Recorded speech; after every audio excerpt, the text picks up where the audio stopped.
What's up, ladies and gentlemen? Welcome back to the Big Fight Field channel where we speak the truth, we're honest, we give our takes on professional wrestling. It is Friday night, May 9th, 2025, and this is your Friday night Smackdown review here on the Big Fight Field channel. The eve of Backlash, which is honestly a show that I don't care. I can't get myself excited about it. I don't like these five match format pay per views. The, the the matches are so predictable. They should be good. There's a couple really good matches. And we're just coming off WrestleMania too. Like WrestleMania just happened, and we're getting another pay per view. Like if this had like 2 more weeks of build, and we're getting this pay per view when we're getting Saturday Night Main Event, then I would be more excited about Backlash. But this show, the build hasn't been good, and I don't know, man. I'm just not as excited for it as other shows. But SmackDown tonight, the first half of this show was a freaking snooze fest. And then we got to the stuff with the Street Profits and Fraxium. And that's when this show got better. Because that match, that was a non-title match. But that match was freaking great. Fraxium, they are the best tag team in the world. They work well with anybody. So I can't wait to dive into that and get into that match. And we also had the closing of the John Cena Randy Orton segment, which I thought was freaking excellent. Very predictable. They basically gave you away the finish, which, I mean, we all knew John Cena was going to win, but they gave away the result tonight with Randy Orton holding up the WWE Championship. So for all you holding some slight hope that Randy Orton's going to win the championship, he's going to become a 15-time WWE champion in his hometown tomorrow night, not happening. So we'll dive into it all. If you haven't already, though, be sure to go ahead and check out Monday's Raw review up on the channel here. It'll be up in the last 20 seconds, and all you have to do is click on it, and it'll take you right to the Monday Night Raw podcast. But of course, don't do that until you've watched the entirety of the SmackDown review here tonight. So we dove right into a match, which I love. WWE does not do that often. And it was very different this week because AEW opened up with a 20-minute promo between Will Ospreay and Hangman Adam Page. And tonight, WWE opened up with a match, which is very different for both companies. But hey, I like that. Wrestling shows should always open up with a match. Always. Do the promo after the match. Not the promo before the match. Do the match first. Whatever match is going to be first on the show, that's the first thing that should be on your show. So I liked this. It was LA Knight and Damian Priest against Solo Sikoa and Jacob Fatu. They had a good match. The story of it was that LA Knight and Damian Priest had to coexist before they both fight for the United States Championship tomorrow night. They had some miscommunications. There were some times where LA Knight was doing a move and Damian Priest was like, I don't need you to do that. There was times where Damian Priest was doing a move and LA Knight did not like him to get in his way. And then they butt heads. But eventually, LA Knight pinned Solo Sikoa with the BFT, which he stole Damian Priest's win. But still, they butt heads after the match. They brawl, and Jacob Fatu easily lays both of them out with diving headbutts and hip attacks, and he gives 3 of them to each LA Knight and Damian Priest. and he holds up the United States Championship, and he gets claymored in the face by Drew McIntyre. And Drew McIntyre holds up the United States Championship. So I would say, I mean, I've said it. I said it earlier, like only a couple minutes ago. I don't like these 5-match quality pay-per-views. We need more. 7 matches on a pay-per-view is perfect. For me, 7 to 8 matches on a pay-per-view is perfect. But out of these 5 matches that are taking place tomorrow night, if you're talking match quality rise, this is probably going to be match of the night. If you're looking for best in-ring match, I would say this is your match. The 4-way for this United States Championship, I would say this is your match, that these 4 guys are going to go in there and they're going to absolutely knock it out of the park. And they're going to go and they're going to have a great match. So I'd say probably in-ring wise, this is going to be match of the night. And I'm really looking forward to it, to see what all 4 of these guys can do together. Because we saw Knight and Jacob Fatu at WrestleMania. We saw Damian Priest and Drew McIntyre at WrestleMania. Now they're putting 2 feuds into one for the United States Championship. So I like it. It should be a great match. We had the Secret Service of Chelsea Green and Piper Niven against Zelina Vega and Alexa Bliss. It was whatever. The babyfaces won. They beat the Secret Service. And yeah, Alexa Bliss is from Columbus, Ohio. The show tonight was in Dayton, Ohio. So it was a cheap pop for Alexa Bliss to be the tag team partner of Zelina Vega on this night because they were in Ohio. Charlotte Flair came out and cut a promo. She said she is coming off the greatest women's match in WrestleMania history. It was given 1.5 stars. Okay.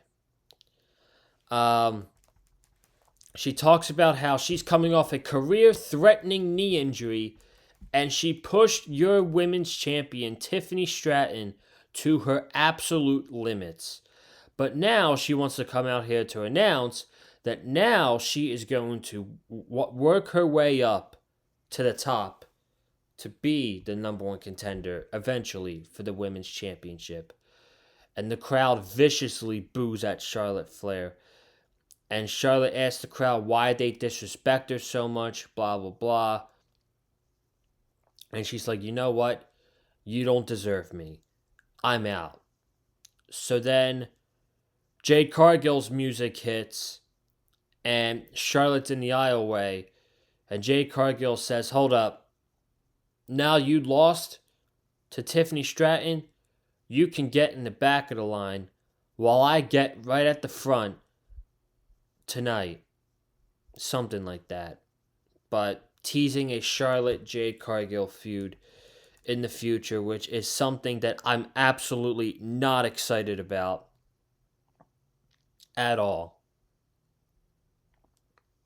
Just, I don't know. I could be wrong about it, but it's not really something that I'm looking forward to right now. We had Jade Cargill against Nia Jax. This was a number 1 contenders match for the women's championship. I thought for sure this was going to end in a disqualification, and it did not. So the match I thought was not going to be a good match. It was fine for what it was. It wasn't great by any means. It wasn't good by any means. It was okay. But Tiffany starts standing up because she was on commentary, and she gets blindsided by Naomi. Naomi blindsides Tiffany Stratton. Jade Cargill gets distracted by this like a dumbass, and Nia Jax takes advantage. Annihilator, and again, Nia Jax is the number 1 contender. We need a draft because this is not fun. This is not creative. Nia Jax was feuding for the women's championship before WrestleMania. Now it's after WrestleMania, and we're going back to the same well. And people want to think that Triple H is this great booker, which I do think Triple H is awesome. I do, but this is not it, man. In my opinion, at least, this is not it. You could do something way better than this. I would much rather Cena DQ and set up a fatal four-way match for a Saturday night's main event. But we have three pay-per-views in 5 weeks in WWE. We have Backlash tomorrow night. We have Saturday night main event on May 24th, and we have Money in the Bank June 7th. So they've got a lot. They don't have a lot of time to build to these shows.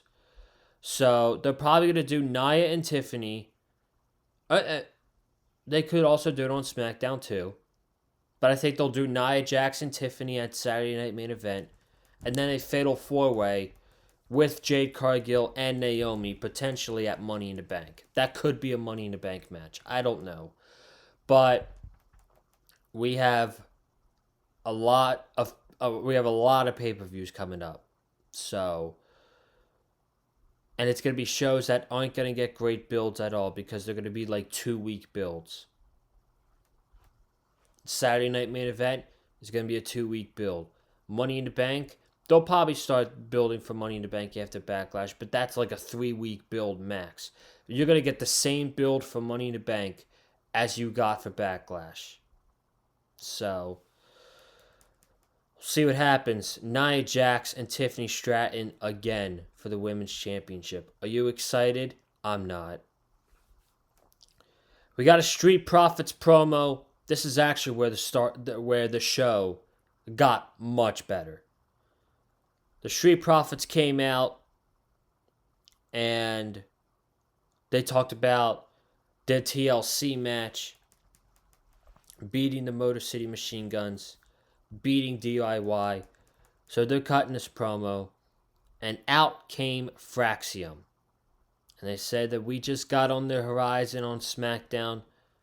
We've knocked off 2 tag teams so far, but we feel like we deserve a shot at the tag team titles tonight. So Nick Aldis comes out, and he says, sounds like a great idea, but you guys haven't been here for that long, and we're going to make you earn it. And we will make you earn it tonight, as we're going to have Nathan Frazier and Axiom against the Street Profits in a non-title match. So, non-title, I'm sorry. So, this was easily the best thing on the entire show. It's a shame because I can't find, how the match goes. I know what happens in the match, but I don't know. This match was awesome, though. If you did not watch this match, there's one thing to go back and watch on this episode of SmackDown. Go watch this tag team match. This match was freaking awesome. The Street Profits were great. Montez Ford especially. Fraxium, they are the best tag team in the world in professional wrestling. And they knocked off the Street Profits. They beat them clean in the middle of the ring with the high-low. And there were times where we thought the Street Profits were going to win. And that Fraxium was going to win after Nathan Frazier hit his 450 splash. But they end up winning with the high-low. And they beat the Street Profits. So now we are going to get those guys for the tag team titles. And they had an awesome match tonight. What makes you think they're not going to have a better match when the titles are on the line? So I'm excited to see that match for the tag team titles when it does go down. It's probably going to happen very soon as well. So I'm excited for it. Aleister Black against Carmelo Hayes. I feel like him and Rusev got the exact same returns. feud them against a very mid-card jobber tag team. They have Rusev feuding with the Alpha Academy. They have Aleister Black feuding with The Miz and Carmelo Hayes. And it was a fine match and all. But this tells me that the feud's not ending because Aleister beat him by a roll-up. He pinned Carmelo Hayes via roll-up. And he kicks The Miz in the face with a black mass after the match was over. So, this was fine for what it was. It's probably not over, but I am not a fan of how Triple H is. He's booked Rusev and Aleister Black the exact same way since their return. Hopefully they move up in the card. Hopefully this is like a slow push kind of thing. But I don't know. For Aleister especially, there's way better people for him to be feuding with on SmackDown. I love Carmelo Hayes, but his association with The Miz is dropping his stock just a little bit. Legado del Fantasma against Andrade and Rey Fenix. This match came about when Legado attacked Rey Fenix backstage. Andrade came for the save. They wanted a tag team match, and they got it. So, this was fun. Andrade beats Berto with the hammerlock DDT. And then after the match, Santos is talking shit to Berto. He's saying this is a disgrace. You guys never get the job done. And Berto slaps Santos Escobar's hand away and walks out. So a couple weeks ago, Andrade was trying to talk some sense into Berto. So maybe it got into him. And then finally, we had John Cena close the show. And he has the ring announcer. I can't remember what his name is. Mark something. So Mark is doing this ring introduction. And a fan throws in a beer can into the ring, which I thought was awesome. We need more stuff like that in professional wrestling. And Cena just goes and he cuts a promo about this fan throwing a beer can in the ring. Which, by the way, if I saw it correctly, that can was Michelob Ultra. I love beer. But bro, who the fuck drinks Michelob Ultra? That beer is gross. So he talks about fans throwing in beer because they know how important tomorrow night is. They know that John Cena and Randy Orton have the two most combined championships that are rivals in history. John Cena is a 17-time champion. Randy Orton is a 14-time champion. That is 31 combined world championship reigns. And he says, for years in my entire career, he says, Randy Orton has been one of my better rivals. And people have had to choose between John Cena or Randy Orton. John Cena or Randy Orton. John Cena or Randy Orton. And now tomorrow night, for the last time, because this will be the last time I face Randy Orton, you will have to choose between John Cena or Randy Orton. And if you grew up between the age of 12 and 55, we were your childhood. And I'm going to ruin it for you. And if you're in the age of 3 and 11, I'm still going to ruin your childhood for you. He says Randy Orton gave him the hustle part. That's cute. but he didn't give me the loyalty or the respect.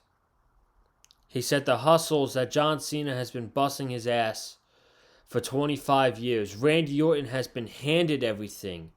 Randy Orton was a hand-picked guy, but Randy Orton was the most unmotivated wrestler he's ever walked into. John Cena, he is hustle. So he talks about how he is hustle, he is loyalty. He says, I never failed a drug test. I never said I was going to be a lifer because I was stuck. I wanted to be in WWE for life because I loved WWE. And he says Randy Orton said he's going to be a lifer because he's stuck. He says that is not loyalty. I'm loyalty. And then he says I'm respect.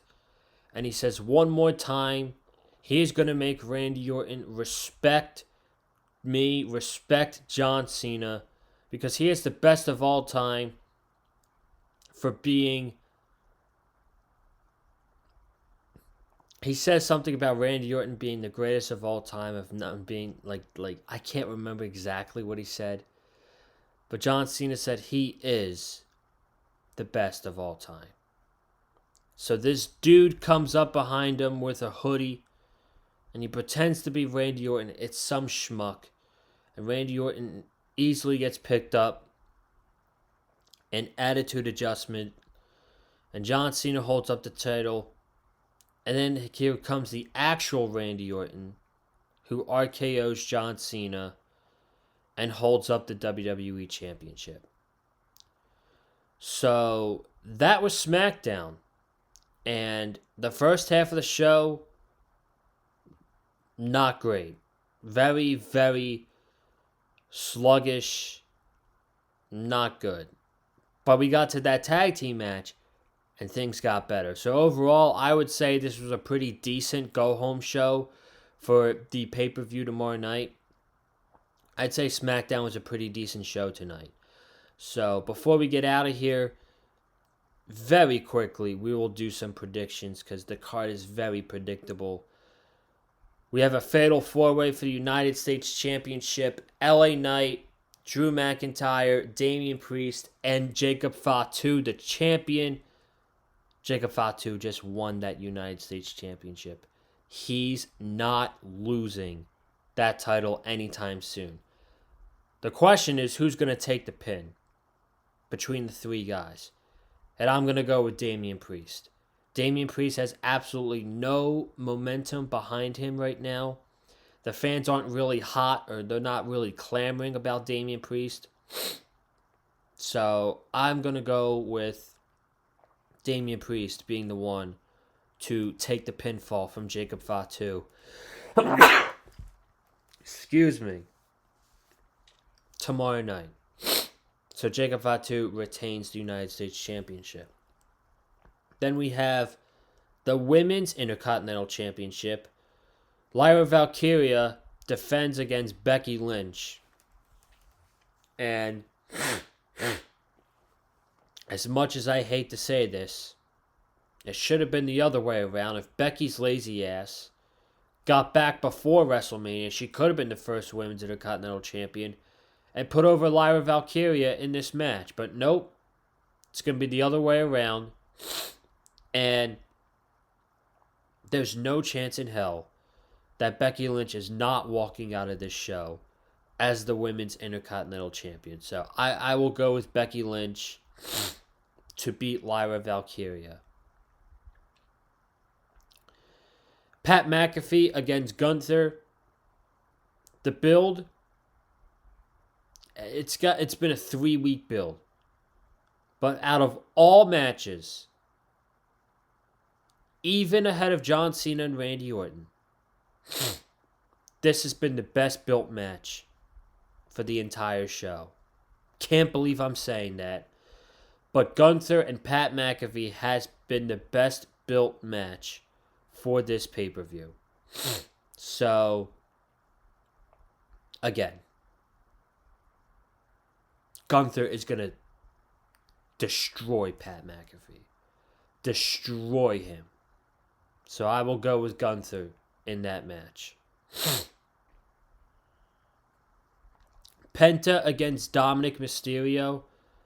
This could go either way, but with the status of Rey Mysterio, he's got a groin injury. And they're very serious, and he just got surgery. So I think they're pivoting. Because if you remember, Rey Mysterio was feuding with El Grande Americano. And that was going to be his feud. But now Rey's hurt. So they got to pick up this Lucha feud with someone else. And I think it's going to be Penta. So they're going to pivot from Rey Mysterio against El Grande Americano to Penta against El Grande Americano. And I think Penta is going to lose because of El Grande Americano.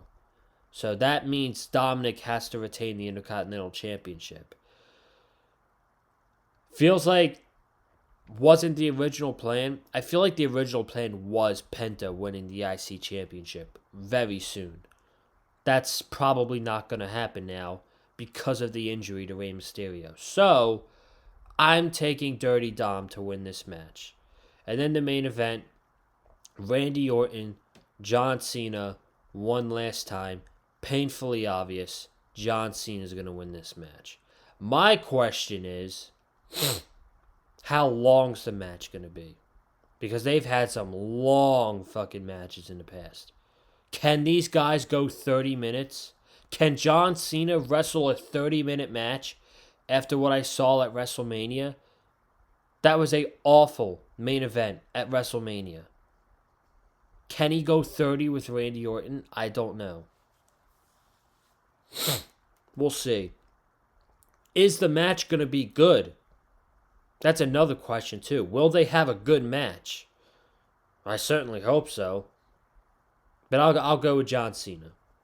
So, that's all I got for tonight.